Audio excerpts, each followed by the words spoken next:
I was sitting there thinking about all of the things I could say, and I decided that I would take the high ground and put in one additional slide, which I didn't do before, which is to introduce you all to Nashville. So, greetings from Nashville, Tennessee. I have to say, we're all very proud of our city.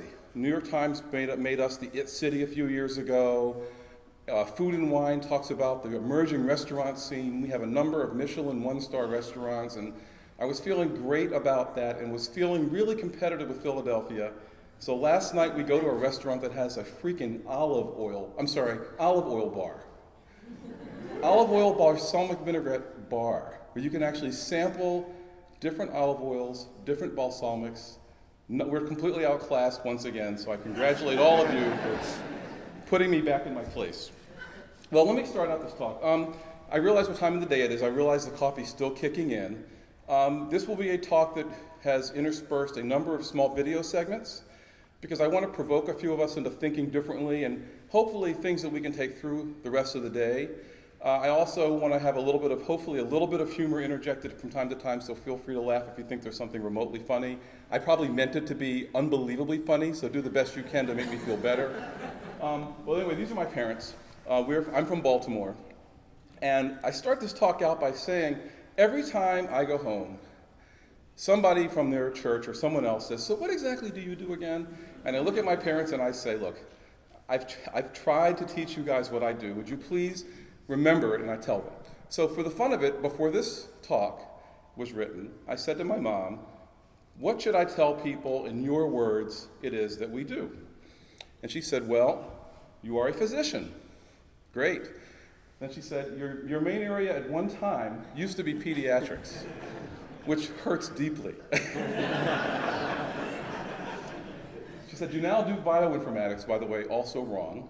That computers and medicine stuff. So she got the last part right and the top part right, and I gave her an A because it's better than she's really ever done. But, you know, we could use a formal definition. I won't read it all to you here. There is a formal definition. This one is by Homer Warner. There are, unfortunately, a few of them, which is a sign about our field. But what I usually tell people who don't get it, or at least did tell people, was, okay, if medicine is sort of chocolate, computer science is peanut butter, what we do is we create some radically different thing, combining the two, that you can totally grasp. And they sort of look at that and they go, so that's pretty simplistic. So then, interestingly, I found an article in the New York Times a few years ago that described our field as connecting the dots between medicine and data. And I said, well, while that's kind of naive, it's accurate, there's nothing wrong with it, and actually it explains a lot about why it's nice, if you are interested in biomedicine, to have at least one degree in the domain of interest and one degree in the kind of methodologies of interest. And that's what I have, and that's what many of us in the room have. And so this kind of works. And so I started thinking after a while that since the New York Times journalists had kind of figured out a good way to describe what it is that we do, I'd be curious about the agenda setting of our field based on the New York Times.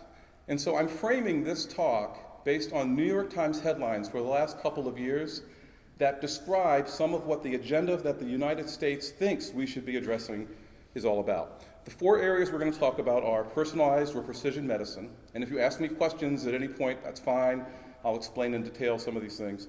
Patient engagement research, structural changes in healthcare, and then bringing care back. I will spend what appears to be a disproportionately long amount of time on the first one, because I am going to showcase a lot of the work that's been done by faculty at Vanderbilt, some of which is in collaboration with people here, so that you can get a general sense of at least what one group is doing to address some of what the New York Times is dealing with. I cannot imagine that you did not hear what Obama had to say in terms of precision medicine initiative, but there's probably someone. So I thought I would start out by clicking this link so that you could hear a little bit about what Obama's describing that the New York Times covered very well last spring. On Monday will include a new precision medicine initiative that brings America closer to curing diseases like cancer and diabetes and gives all of us access potentially to the personalized information that we need to keep ourselves and our families healthy. You can match a blood transfusion to a blood test. That was an important discovery. What if matching a cancer cure to our genetic code was just as easy, just as standard? What if figuring out the right dose of medicine was as simple as taking our temperature? And that's the promise of precision medicine, delivering the right treatments at the right time, every time, to the right person. So the major points of that speech that have been worked out through the whole summer with a group of people in the NIH were expanding the ways in which we think about prevention and treatment, especially in cancer, but they've evolved that happily to include some other chronic diseases like obesity and other things that were discussed in the summer. Creating a national network of scientists, hopefully many of the people here, who will be collaborating in biomarker discovery, and creating this million-plus person opt-in repository. Lots of incredible informatics questions to be asked here, but a very large repository of identifiable, viewable, and bidirectional data for discovery. And what I mean by bidirectional is the idea is that this repository into which any of us can opt in will inform us, as well as the scientific community, about any relevant breakthroughs.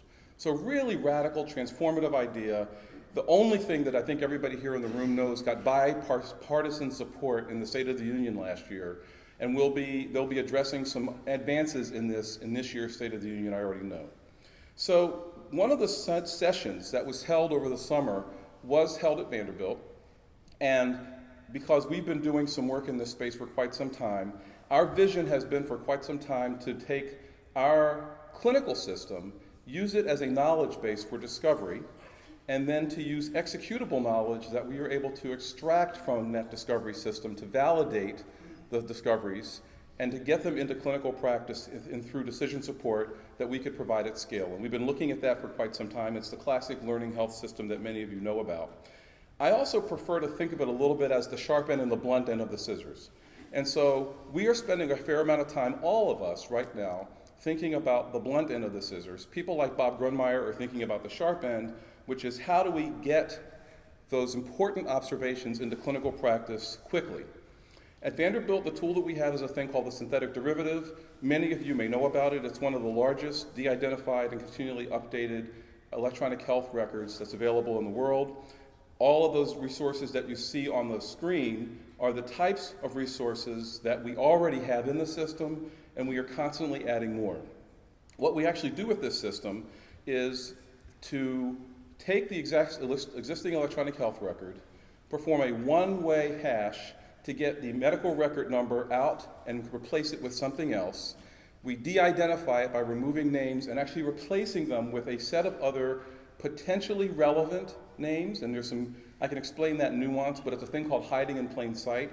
So we de-identify and replace, which means that if we miss something, it's hard to tell which fact is actually accurate, if you can follow that logic. And then we also date shift in a way that makes it very difficult, in fact impossible, to figure out from algorithmic course sources within 5 patients of any patient. We currently have 2.5 million subjects in this system, and we have over 207,000 DNA samples for patients, which is the largest biorepository for DNA right now in the country, and that's called BioView. Well, we've used that for quite some time. To do anything interesting, and for people in the audience who don't know anything about this, I just want to point out a very old study I did that just gets at some of the issues. So I was asked when I was at Hopkins to help us find all the patients who had asthma so that we could start to do some interesting things with their problem list. And the first thing I did was search for patients who had asthma, and I got a subset. But as you can see on this slide, and if you can read some of the things that are highlighted, we found 13 different terms for asthma, comprising about 55% of the definitions. So it would be impossible to find all patients with asthma by simply searching for asthma. There are spelling errors, disease severity indicators that are important, descriptive information like uncertainty things, probable, possible for diagnostic uncertainty, aliases like reactive airways disease or status asthmaticus.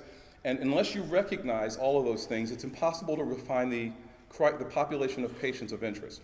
Magnify that times every single disease in your electronic health record, and here you have the major problem in the sort of large data space, the big data space, if you will. So to create the synthetic derivative, one of the first things that we do is go through and do this de-identification step. We also extract medications, which we've done a number of studies. We use an open source tool called MedX. You all can look that up. It works extremely well, developed by WashU. We then find all the concepts that we can find using the technique we just described across a number of phenotypes, and then create a structured representation of those phenotypes that goes alongside this medical record. We put all of that in synthetic derivative. We also go through billing codes. We also go through and create custom classifiers for things like smoking status.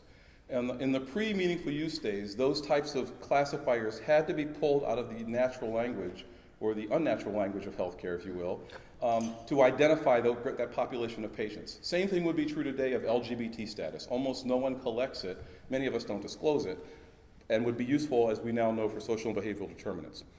I think everybody in the room knows a Manhattan plot when they see one, but this is a Manhattan plot, and you can imagine why it's called that. And this is sort of the classic way in which a GWAS is done, which is a genome-wide association study. To do a GWAS, you essentially take a set of patients who do or do not have a particular condition who are genotyped to then determine if there's a statistically significant difference in some variant between those two populations. So here we did that, and we found that there was a particular variant that was associated with cardiac arrhythmia. That's been written up. That's a classic study. But using that other technology and the synthetic derivative, we can now look for all of the patients who have that variant and who don't have that variant across an entire population of phenotypes, and that's what's called a phenome-wide association study. This is a paper that we have in circulation just demonstrating the phenome-wide association study, and what you can see here is there's a dot at the top for cardiac arrhythmia, right there, but there are other things that also turn out to be statistically significant phenotypes associated with that particular variant. Why that's important is for those of us who are thinking about drug discovery. If there was a drug that might be available for a particular population in a completely different disease, and this, by the way, is a part of the Marfan story, if you've ever read about that, it may be possible to try that drug on other patients with this variant, may give you better outcomes. So it's an entire environment for discovering, essentially, drugs that may be available already that are FDA approved, and to use them as trials for specific patients. This is actually the reason why President Obama was a big proponent of precision medicine. It was the whole idea of new drug therapies for disease. There's a lot more to it. I think we all know there are environmental things. The so-called environmentalome, first written out by Atul Butte a few years ago. His article is here, where he actually looked at risk factors for preterm delivery based on environmental exposure and was able to uncover a few. There's the most recent story from the Institute of Medicine, now the National Academy of Medicine, about so-called social and behavioral determinants, and more and more and more. And what the New York Times has said there is that the plan to fix cancer care relies on all of the data you see here in all of these boxes. Home information, employment information, provider, genetic, health, geographic, and probably other information as we learn more and more about risk factors for disease. What that means in terms of precision medicine on this blunt end is that we as clinicians and we as informaticians are going to have to think about the reality that humans can think about five pieces of information essentially at any one time when they're busy trying to deduce a result, plus or minus 2. And that number is becoming exponentially harder and harder and harder to think about because of all of the different types of information we now bring in. I did not bring in the Internet of Things on this slide. Everybody's known about it from a sequencing perspective, right? This is the old New Yorker, here's my sequence, Mr. Pharmacist, get me the right drug. Well, at the end of the day, what we now need is the sharp end of this, which is the types of decision support that teams here have been working on very actively using, I think, the EPIC infrastructure. This is what we have at our place, and this is based on, you can look at the screen, this is based on a phenomenon that has actually been a black box warning for a drug known as clopidogrel for years, which was that patients who have a particular cytochrome P450 related variant, the CYP-T219 variant, are likely to not metabolize clopidogrel correctly. It is a prodrug, which means until metabolized, it is not actually accomplishing the antithrombotic nature that we needed to, or effect that we needed to. And so patients who are poor metabolizers for this drug, who receive a stent in their heart, are much more likely to have, or are more likely, not much more likely, are more likely to have a thrombosis in that stent. So this woman, Sybil Van Cleve, was the first one at Vanderbilt who received real-time order entry disruption from an alert that said, she is at risk because she has a low metabolizer variant of CYP2C, and therefore she should not receive that drug. Her doctor read the thing you just saw, made a change in what he or she was going to prescribe, and there she was, and she actually has done very well. Well, when we did that at scale across all of Vanderbilt over the last couple of years, we were able to get 55% of the time people to switch from one drug to the other. And you can see some of the other numbers. It has to do with whether they're poor, intermediate, or non-actionable variants. What's very interesting is it was only 55%. You might think, well, if it's really targeted, if this patient really has that, why would somebody choose not to switch? Well, some number of people are going to have a contraindication to the drug, and there are contraindications. You saw them on the previous screen. But the real reason that most of the time it didn't happen has to do with the rest of informatics. Cardiologists cited concerns about the cost of alternative therapy. Not that they knew what the cost was, but because not knowing meant that maybe we shouldn't change anything. It's an anchoring bias. So you would rather give people sugar that you know is going to cost them $20 than a drug that's bioactive that might actually cost the same amount. Challenges communicating with regional physicians. I'm the cardiologist at Vanderbilt. I don't really know who the doctor is who's going to manage these patients. They're used to clopidogrel. I don't want to mess things up by giving this patient ticagrelor. Difficulty understanding genomic information. What is this CYP2C19 thing? I can't find about it in the literature, except for the fact that there's been about 100 studies in the last 10 years. The usual issues. And then gaps in the scientific evidence. There are true gaps about barriers here. There are just as many studies, or not just as many, but a number questioning the role of CYP2C19 metabolism in the true risks that these patients have for what are called MACE side effects. So all of this is, if you think about what we do in informatics, people and process issues that are enormously important. The technology piece is also important, but they all have to work together. And what the New York Times has talked about in many of the articles is that they recognize that. They recognize a lot of precision medicine is going to require, or what he calls moonshot medicine, is going to require an entire new set of things that healthcare providers are not currently able to do. How many people here are physicians? Everybody who's not a physician, watch this. Keep your hands up. You're going to love this. How many of you have been trained to use a defibrillator? Really? Seriously?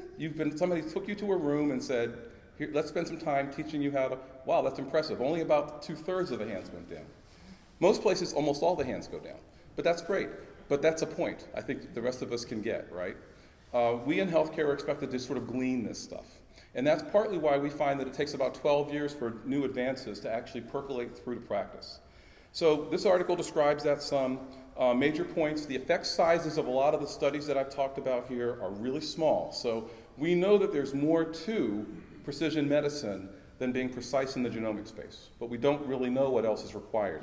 I use as my best example of that sickle cell disease, where the basic genetics of sickle cell have been known now for 50 years. And yet you will struggle to find something that we use that's genetically determined different therapy. We use other phenotype information like the %F and some other things that people here may know about. The other thing that's brought out is trials of genome-informed care have been disappointing. A recent one that was done on warfarin is pointed out by the New York Times as showing no real impact in the time to get an optimal INR, which is one of the ways we judge whether a patient is adequately has their adequate amount of blood thinning for people in the audience who don't know that stuff. And then people's perceptions of risk may alter their behavior. The classic example of this is what everybody saw happen, for example, with Angelina Jolie, or even articles in the New York Times like, are you likely to respond to exercise? There may be genetically predeterminations about whether exercise is going to impact your HDL. So there's an entire conversation about how do we, who understand this, help to put in perspective your risks, your benefits, in a way that can make it digestible to you. Did what Angelina do make sense or not? How do we help patients understand that? Another big thing that's come out a lot now, of course, is once the president's initiative was brought out, is this politics or is this not? Or should we really be moving forward as quickly as we'd like? I want to summarize it by showing you this slide again. This looks to me, as a healthcare provider thinking about big data, it's like nirvana, right? If I could get all this information, I can imagine all these positive things I could do with it. One of my best examples would be, how many people here have sent a patient home to do rehab? A few of us probably, okay? I'll bet you almost none of us knew much about where the patient's bathroom was in relationship to steps, or where their bedroom was, or where their car was going to have to be parked so they could get to their house. But all of those data are actually publicly available.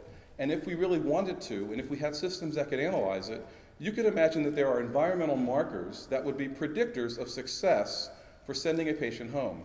Another of my favorite examples is I have sent children home to be on home ventilators. Wouldn't it have been interesting to know, without actually having to be judgmental about it, whether that patient's electrical bill had been turned off for whatever reason, on and off over the last year? Because wouldn't that be something you'd want to know before you send a patient home on a vent? And yet we could, if we had the right mix of data and the right clinical systems that could do that kind of work. This brings me to the other argument that you will hear, which I want to show you just a little snippet of.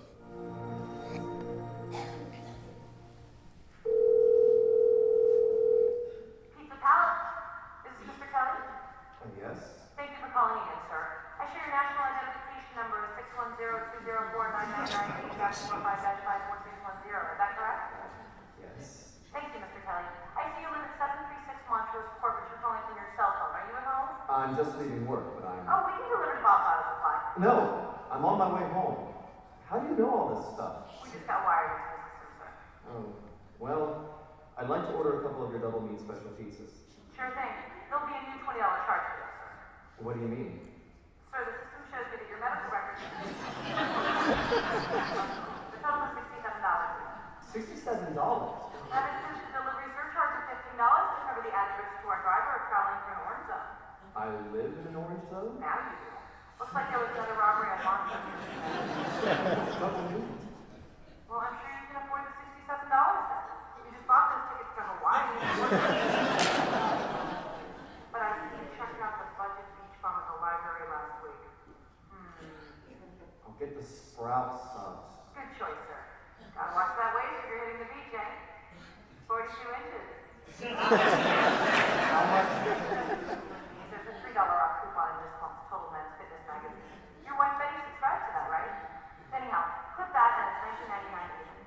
Whoa, looks like you've maxed out on all your credit cards. Bring cash, okay? Want to stop this from happening? So that's a perspective. That's out there. Admittedly, it's a minority perspective, but it's important for us to realize that the other side of what we'd like to do in precision medicine that we have to think about in the informatics world is how do we help people to recognize that we're trying to do good and not evil. So I want to show you a second clip. How many people here have seen the movie Sleepless in Seattle? So I have to tell you, this dates me, right? When I give this talk to our residents or give parts of it, very few hands go up. I'm like, oh yeah, I am that old. So for those few people who've been living under that rock or who are under the age of 40, I guess, and this movie never caught on for you, first of all, I'm really sorry. You should go see it. It's one of Tom Hanks' best movies. Second of all, I'm going to show you a quick scene, and I'm going to just quickly set it up, which is that in this scene, the movie's premise is that his wife has died. He is now a widower who has a son. His son made a comment on the air to try to help his dad find a new wife. And at the same time, his dad has decided to start dating. His son has uncovered a woman from all of these letters. They were actually letters back then with these stamps that show up on. And the letter actually was from this woman named Annie, who's from Baltimore, so of course she had to be wonderful, who's an Orioles fan, who makes her even like a goddess in my eyes. But at the end of the day, he didn't trust the fact that this was a male letter coming to him versus a real person he could meet. And so he started dating a person who his son didn't like. And remember the clip you just saw, and I'll explain to you why I'm showing to you if you don't figure it out on your own. But hopefully you'll figure it out on your own. Hi, Jonah.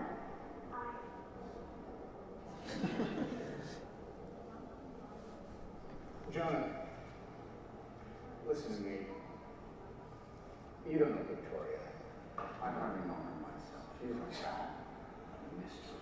She tosses her hair a lot. Why does she do this? No idea. Is it a twitch? She need a haircut. She's a hair on her face. These are things I'm willing to get to the bottom of. That is why I dating her. That's all I'm doing. I'm not living with her. I'm not marrying her. Can you appreciate the difference? This is what single people do. They try other people on and see how they fit. But everybody's an adjustment. So for people who don't get the connection there, I use this a lot when people ask me about their worry about work that we're doing, which is to say, this is like dating, right? We're learning about what's possible. We're also learning about what the risks are, and I think research has to basically accept the two-tailed hypothesis and move it forward. So part of the precision medicine initiative is to say, if we could be combining these data to do really great things for healthcare, but we recognize a group of people who are concerned about that, let's get our organizational change experts to really start thinking through that, or some of our decision scientists to think through that, or people who understand conjoint analysis, how to help patients figure out their preferences. There is an entire structure for what we learn in informatics. This is a version of something that was put out in AMI a few years ago. It's old enough, and I've changed it enough that I wouldn't reference it, but I'm happy to share it with you. But basically, there's really 3 layers to what we try to teach in informatics. One that's highly formal, methods and structures. One that's more empirical, strategies that you can use to deal with information, and then a set of domains for which that information is applied. And I would submit that everything that we're going to do and everything I'm going to talk about, as you'll see, has some relationship to this type of way of thinking. And what we've learned about precision medicine, thanks to the New York Times and some of the research, is that a lot is possible. There's an enormous amount of work to do at the blunt end and the sharp end, and we as informatics people really could be doing work on this in from every single area of interest. So let me go to the next topic, a little bit lighter, health apps. I won't say much about this, you all know about it. It's been all over the New York Times. It's hard to open up a Sunday edition and not see at least 2 or 3 gadgets or 5 or 6 apps that would be of interest to us in healthcare. But if you also look, there are the occasional reports that talk about the fact that apps may not really be doing what we hope that they would be doing in healthcare. There is a questionable value to some of them in terms of both, does the thing that they purport to do actually cause health problems or prevent health problems? And this is the topic of patient engagement research. The major points in the New York Times are that there's an app for that, okay? Not surprising. But that the Internet of Things is also becoming a part of that environment. I think everybody knows what that is, so I won't explain it. That patient engagement is something that we're now finally getting. I mean, people like Sue Bakken, who's here in the room, who have been trying to get us to think about patient engagement, are now probably very happy because everyone is thinking about it and wondering why we're not doing more in our field to enable it. Healthcare may never be the same. I think that's also true. And then the topic of digital natives versus digital immigrants, a phrase that I now use quite a bit. It's the new way of thinking about the digital divide that has a lot to do with our own mindset as opposed to what we are socioeconomically capable of affording. And the reason why people don't tend to use the other phrase is that when surveyed now, more than 90% of Americans get to the internet by way of their phone. Lots and lots and lots of phones. More phones than there actually are natives, which is an interesting phenomenon. So the emerging literature on this is enormous. This is from PubMed, and you can see clearly we're in an exponential phase. The bar that's reddish is from 2015. That year is not yet over. You can imagine it is going to exceed, we already know it's going to exceed 2014. Amazingly to me, there are already things published with a 2016 date on them. Don't know how that happens. Decided not to ask Betsy, but there you have it. These are just a couple of screen snapshots for people who don't know much about what we are doing in terms of app development. I was a part of a set of people who worked on initiatives under what was called the Project Health Design Initiative through Robert Wood Johnson. This is a screen from a program we wrote called My MediHealth. And it actually, I'm pretty proud to say that this project, which we finished in the mid-2000s, like 2008, turned out we gave away all the source code. There are apps all over the place that use some of our code, which means we actually did some things that people found valuable. This was the first screen that allowed you to see your med list. It was fully coded, to set up reminders, and then to show a tracker of your success. And all of this was based on task analysis and a number of usability aspects. This is the interface that we have on a phone. It supports natural language processing so that you can both answer the questions with letters or you can write full responses. And either way, we grab that information, we track it. So it's kind of like a medication administration record for the home environment. We can also delay the meds and do all sorts of other things with this interface. We've done a randomized controlled trial, which is going to appear in JAMIA any day now, I suppose. And what we essentially found was that 7-day controller adherence for patients who had asthma went up, as did perceptions of self-efficacy and perceptions of quality of life. It was a very short study. And the reason we did that has to do with another field called behavioral economics and game theory. Long story short, a longer study needs to be done, but it needs to pay attention to behavioral economics and game theory. How many people here have tried Weight Watchers? Seriously? What kind of an audience is this? Are you guys that skinny? Okay, how many people here have downloaded, let me think of another good example. What's another good example of this? Weight Watchers is still the best one, so let's go with it. How many people have used Weight Watchers? Usually it's about half. That's kind of amazing. How many people had success on Weight Watchers? And how many people continue to use Weight Watchers?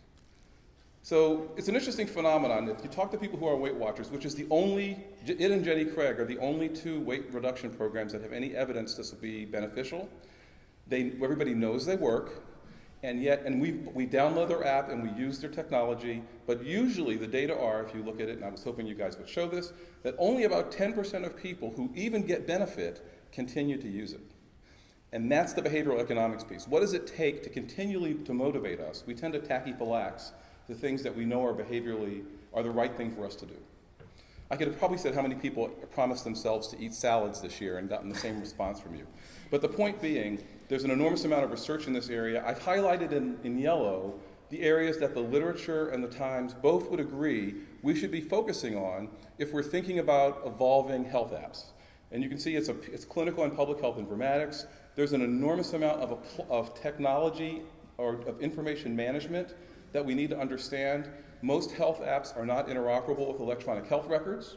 So if you'd like to try to figure out how to get your patient's Fitbit data in to somehow help you gauge their caloric needs, you really can't. There's a lot of work to be done here. Next area I want to talk about briefly is this so-called problem that the New York Times talks about. The healthcare system is falling apart. There's about an article every month on this. These are some of the headlines that you'll see. I was excited to see this one, so I had to put it in, which was Think Like a Doctor, the quarterback's headache, and this was essentially a story about a particular patient problem, and in there they mentioned for the first time ever a good thing about electronic health records, which was that one of the advantages of an electronic medical record is that information recorded at different times and often in different places can be immediately available. I was excited because we never see anything positive about it, so there it is. But this is all about structural changes in healthcare. The major points are that healthcare costs continue to rise, that changes such as value-based care are now being injected into the healthcare system, that technology is one way to achieve standard levels of safety, and it will impact cost. The question is, in which direction? Because I don't have a ton of time, I think we all know that the GDP and the percentage of healthcare spending as a percentage of that continues to go up. It's a little bit more stable lately, but that's only because of some other aspects of healthcare that are changing. We know about bundled payments and what's going on in the value space. We also know, and this is a study that's old, that has been repeated also about every 5 years, that physicians and nurses every day have some number of questions that they should be trying to answer for patients that they simply don't have time to answer. We also know that if you look at studies like the studies by Beth McGlynn and others from a few years ago, it's clear that if we start to use electronic health record technology, healthcare costs should go up because we're only delivering 55% or so of what's recommended right now. So if you put all that together, it shouldn't be any surprise that there are going to be articles about this may not healthcare cost, this may not cut healthcare, this may actually cause problems. We may find flaws in digitizing records because the old literature, which talked about the fact that 30% of the time records were misfiled, which meant you would look at the patient's labs and 30% of the time it would not be that patient. That's a real fact, many studies.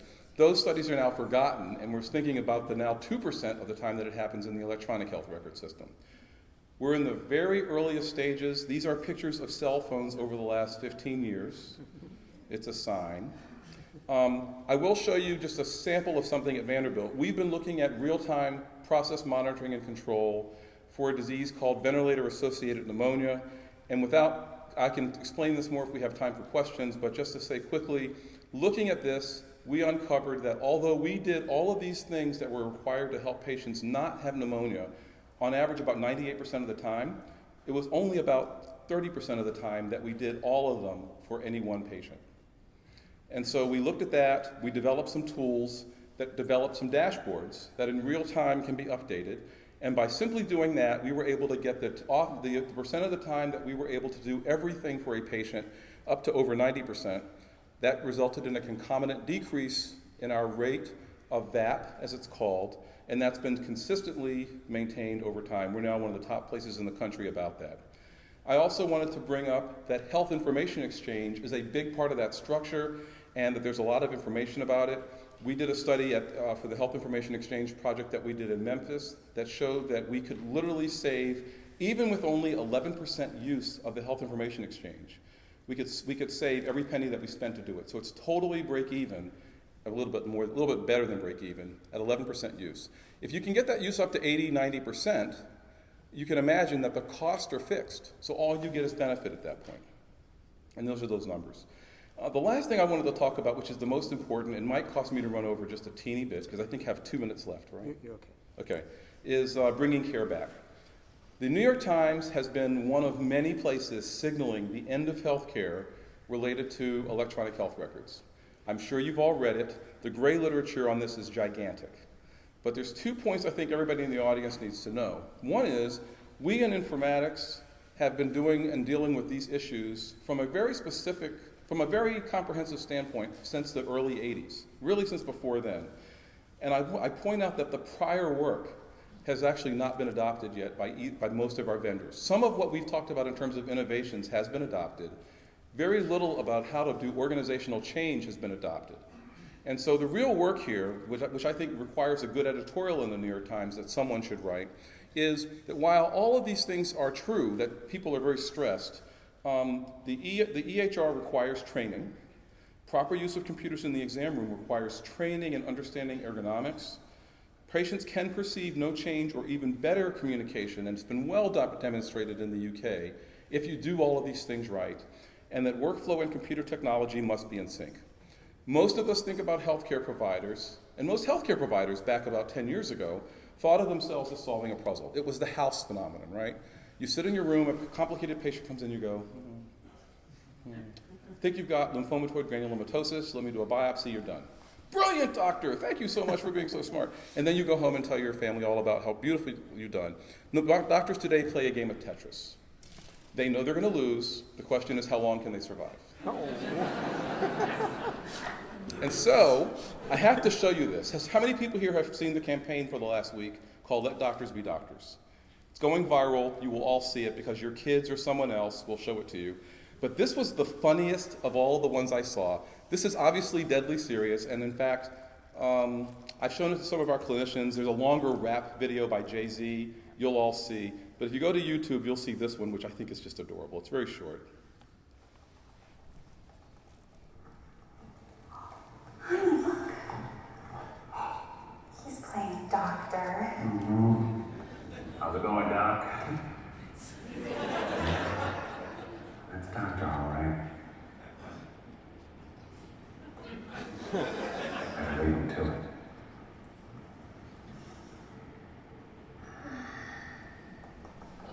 Athena Health. So, isn't that just the cutest thing?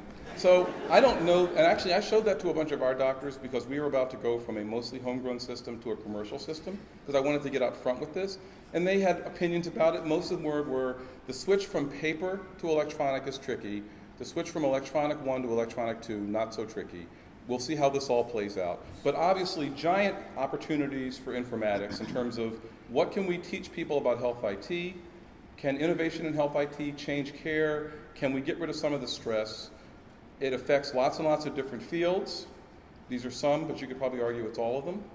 I point out that hopefully the New York Times will soon have an editorial and a few articles that talk about the good things that we've done in informatics to change the way doctors who think about connecting the dots between medicine and data work. This is a picture of some of the people in our department because this is all their work, and I want to thank them and thank you for your attention.